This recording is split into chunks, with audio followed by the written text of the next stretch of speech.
it's impossible to run a business that's not profitable. When you're competing against imports that are literally dumped into your country because it's the other country's excess product, that's a huge challenge. A challenge some farmers are suddenly facing.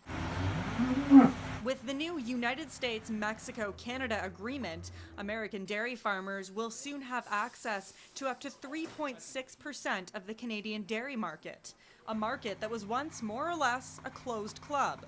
It weakens our ability to work with processors and set prices at a level that keeps the farm profitable.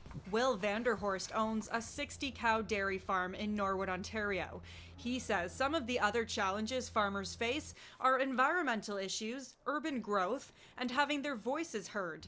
But lately, there seems to be one trouble trumping the rest. If our markets are under threat, how do you invest in the future and invest in technology that will help you protect the environment? Pat Learmonth, director of Farms at Work, agrees that making a living as a farmer is only getting more challenging, especially when we have such a vast option of foreign foods to buy. So what's the solution?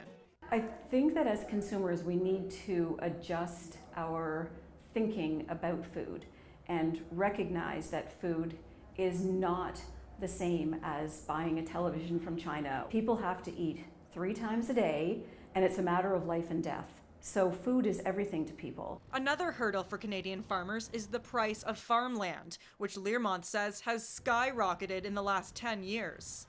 Farmland has become an investment rather than a part of a business plan. Back at Vanderhorst Farms, Will's plan was to eventually pass down his operation to his children, but now he's not so sure. Would I encourage my sons or daughters to enter the dairy industry when our industry continues to be whittled away and given up to other countries' products? I think that's the main concern.